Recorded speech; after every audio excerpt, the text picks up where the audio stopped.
नमस्कार, मी भीमराव कडाळे पाटील, BKP मराठीमध्ये आपलं सर्वांचं स्वागत. आज नवीन दिवस, नवीन विषय, नवीन दिवसाची नवीन अशी चर्चा. आज चर्चा घेऊन आलोय म्हणजे बघा, 2026 हे वर्ष नरेंद्र मोदींसाठी अतिशय धोकादायक ठरलेलं आहे.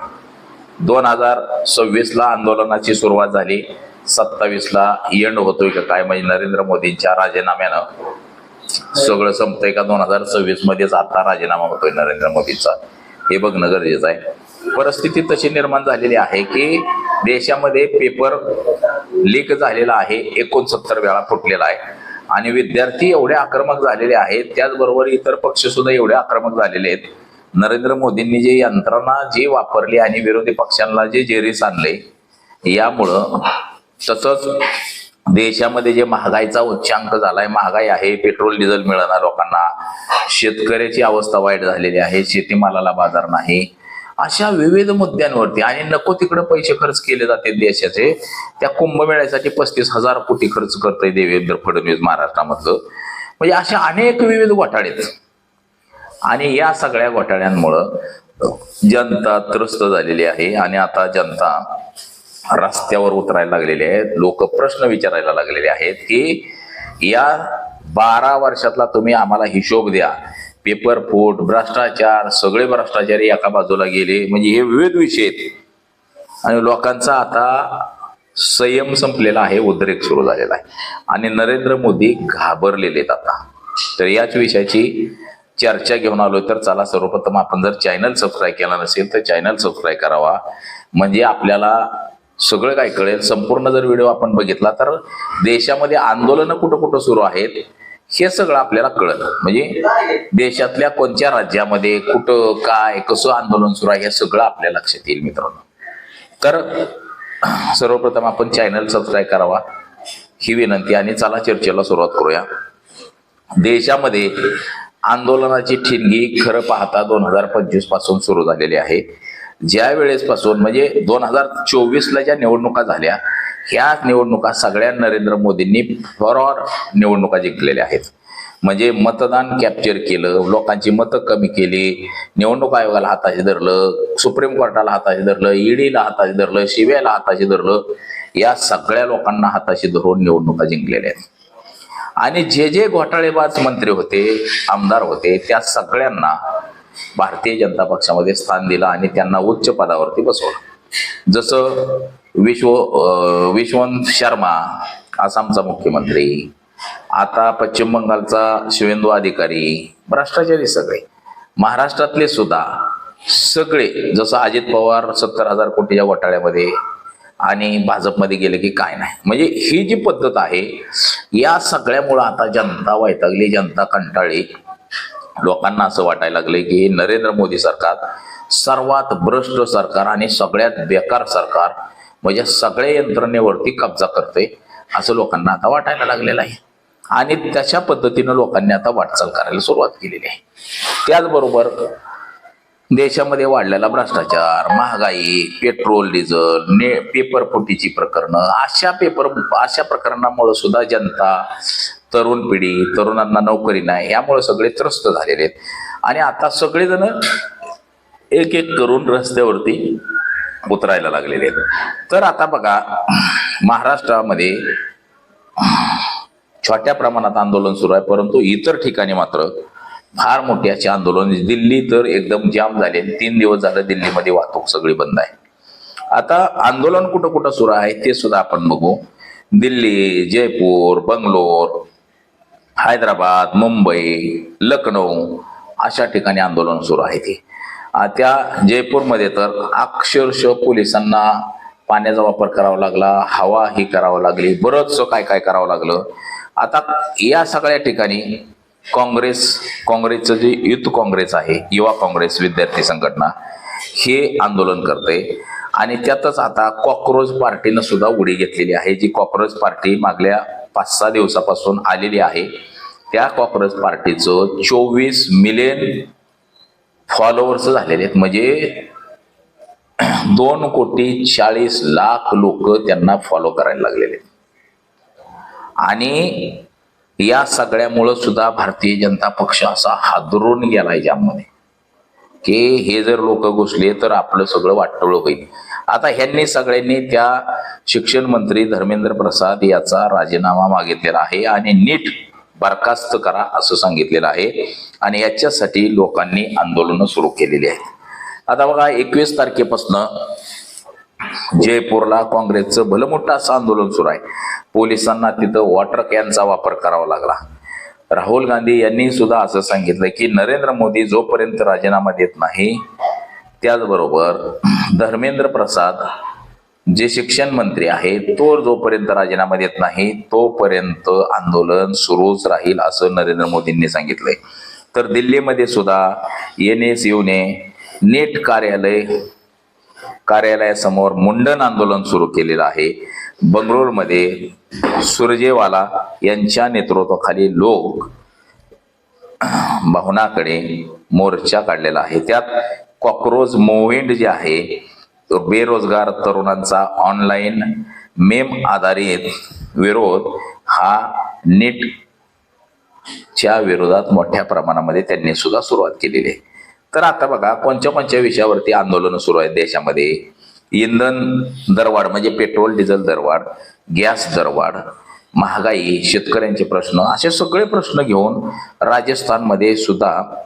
राजस्थानमधल्या SDM कार्यालयासमोर आंदोलन सुरू आहेत. म्हणजे कालपासून आंदोलन, म्हणजे लोक 8 दिवस झाला आंदोलन सुरू केलेली आहेत आणि त्यात सगळ्यात महत्वाचं म्हणजे काँग्रेसनं पुढाकार घेतलेला आहे आणि काँग्रेस या आंदोलनाची मेन धारा आहे. म्हणजे पेट्रोल डिझेल, LPG दरवाढ, वीज टंचाई, नीट पेपर लीक असे जे प्रश्न आहेत हे सगळे प्रश्न आहेत.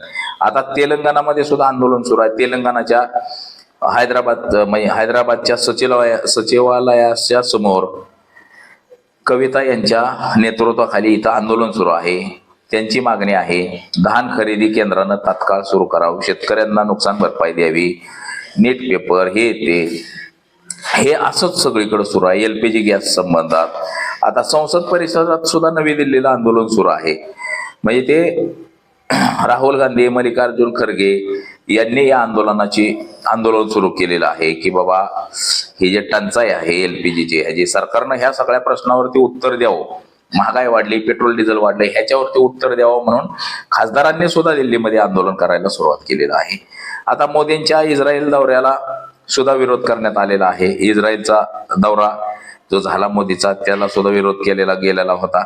आंध्र प्रदेशमध्ये सुद्धा बघा विशाखापट्टणम या ठिकाणी GVMC ऑफिस समोर आंदोलन सुरू आहे. 15 फेब्रुवारी पासून ते तर आंदोलन सुरू आहे.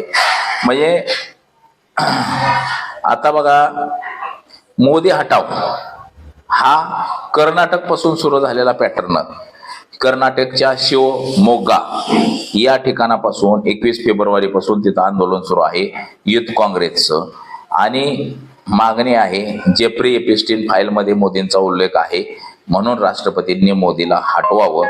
तसंच मणिपूर हिंसाचार, इम्फाळ आणि चांदूपूर या ठिकाणी सुद्धा नरेंद्र मोदीच्या विरोधात आंदोलन सुरू आहे आणि मोदींच्या 3 तासाच्या दौऱ्यावेळी भलं मोठं असं तिथं सुद्धा आंदोलन झालं. मणिपूरमध्ये सुद्धा परत हिंसा तिथं उसळली आणि तिथले स्थानिक नागरिक तिथं आंदोलन करतायत. 2 वर्ष दुर्लक्षित केल्यानंतरचा दौरा फार्स आणि 300 ते 67,000 विस्थापित लोक झाले. 300 जणांचा मृत्यू झाला तिथं आंदोलनामध्ये. त्यानंतर बघा हैदराबादमध्ये सुद्धा धरणा चौक हैदराबाद तिथं सुद्धा MPLB अकबरुद्दीन ओवेसी सिख ख्रिश्चन नेते म्हणजे अकबरुद्दीन ओवेसी आणि तिथले स्थानिक ख्रिश्चन नेते यांनी सुद्धा मिळून नरेंद्र मोदीच्या विरोधात आंदोलन सुरू केलेलं आहे आणि जोपर्यंत नरेंद्र मोदींचा राजीनामा येत नाही तोपर्यंत आम्ही आंदोलन थांबवणार नाही असंच काहीसं सुरू आहे. आता दिल्लीमध्ये तर बघा 3 दिवस झालं वाहतूक बंद आहे दिल्लीची. NCRच्या विरोधात विविध विषय आहेत सगळ्यांचे. टॅक्सी, बस, युनियन सगळी लोक रस्त्यावर उतरायला सुरुवात केलेली आहे की बाबा मोदी सरकार आल्यापासून ही जी महागाई वाढली फार मोठ्या प्रमाणामध्ये, ही महागाई कमी झाली पाहिजे. आता त्या पश्चिम बंगालमध्ये तर महिलांनी काळे कपडे घालून भांडी घेऊन रॅल्या काढायला सुरुवात केलेली आहे मोदींच्या विरोधात. म्हणजे मोदींनी राजीनामा द्यावा हेच सगळ्यात मोठं मुद्दे आहेत आता राज्याच्या राजकारणामध्ये. आणि जिथं जिथं आंदोलन होतंय तिथं तिथं हाच प्रश्न आहे की नरेंद्र मोदींनी राजीनामा द्यावा. म्हणजे लोक नरेंद्र मोदींना किती कंटाळलेले आहेत. नरेंद्र मोदींनी म्हणजे देशाचं सर्वात मोठं संकट लोक म्हणायला लागले की नरेंद्र मोदींनी राजीनामा द्यावं आणि कुठंतरी अज्ञातवासात जावं, असं काही मत आता लोकांचं तयार झालेलं आहे. ही परिस्थिती का आली देशावरती की नरेंद्र मोदी इस्रायलला जाऊन भेटले आणि दुसऱ्याच दिवशी युद्ध सुरू झालं, इराण अमेरिका इस्रायल असं. त्यात इराणनं युद्ध हे जिंकलं. इराण हा अमेरिकेचाच बाप निघाला. त्यांनी इस्रायलवरती सुद्धा हल्ले केले, अमेरिकेवरती सुद्धा हल्ले केले. इराणनं ह्या सगळ्यांना बेजार करून सोडलं. त्यात आता अमेरिकेनं सुद्धा आपल्यावरती दबाव टाकला. नरेंद्र मोदी घाबरले. नरेंद्र मोदींनी अमेरिकेसोबत करार केला. त्या करारातनं सुद्धा शेतकऱ्यांचं वाट लागलेली आहे, म्हणून शेतकरी सुद्धा रस्त्यावरती उतरलेले आहेत. तर कॉक्रोच जनता पार्टी जी आहे, या कॉक्रोच जनता पार्टीनं सुद्धा रस्त्यावरची आंदोलनं सुरू केलेली आहेत. त्यांचं असं मत आहे की तरुणांनी शिक्षण घेतलं, त्यांना नोकरी नाही. शिक्षण एवढं महाग झालंय, सगळे शिक्षण खाजगी शिक्षणदार झालेत सगळे. सरकारी शाळा बंद करण्यात येतात. महागाई वाढत चालली, पेट्रोल डिझेल वाढत चाललेलं आहे. गरीब होत चाललाय, श्रीमंत होत चाललाय. न्यायपालिका भ्रष्ट होत चाललेली आहे. न्यायालय सरकारच्या बाजूने निर्णय देते, सुप्रीम कोर्ट सरकारच्या बाजूने निर्णय देते, निवडणूक आयोग सरकारच्या बाजूने काम करतोय, ईडी सरकारच्या बाजूने काम करते, सीबीआय सरकारच्या बाजूने काम करते. असं म्हणून देशामध्ये आता जिकडं बघाव तिकडं आंदोलन सुरू झाले. तुम्ही कुठं गेला तरी तुम्हाला तिकडं आंदोलनं छोटी मोठी होणं दिसते. आता तर सरकारने आंदोलनं लोकांनी करू नये म्हणून ही टाकायला सुरुवात केली की बाबा कलम लावायला सुरुवात केली की लोकांनी आंदोलनं करू नयेत म्हणून. परंतु जेवढं तुम्ही लोकांना दाबाल तेवढं लोकांचा विस्फोट होईल, हेही एकंदरीत आपल्याला दिसतंय. म्हणजे लोकांचा उद्रेक हा मोठ्या प्रमाणामध्ये आता व्हायला लागलेला आहे. आणि हे जर असंच चालत राहिलं तर नरेंद्र मोदी यांना राजीनामा देऊन अज्ञातवासातच जावं लागते की काय, अशी परिस्थिती सध्याची आहे. म्हणजे सरकार दडपशाही करतंय, दडपशाही करून आंदोलन मोडीत काढण्याचा प्रयत्न करतंय. परंतु आंदोलनकर्ते मात्र रस्त्यावर यायचं काही कमी करत नाही. तर रस्त्यावरची लढाई ही आंदोलनकर्त्यांनी जोरदार अशी सुरू केली, असंच एकंदरीत आपल्याला दिसतंय. तर आज एवढंच. म्हणजे बघा देशामध्ये आंदोलनं कुठं कुठं सुरू आहे ते ह्याचा सगळा मी तुम्हाला आढावा सांगितला. आणि असंच आपण चॅनलला सबस्क्राईब करत जावा, बघत जावा. तर आज एवढंच. माझा सहकारी कॅमेरामन अनिकेत सह मी भीमराव कराडे पाटील, BKP मराठी, इंदापूर, पुणे.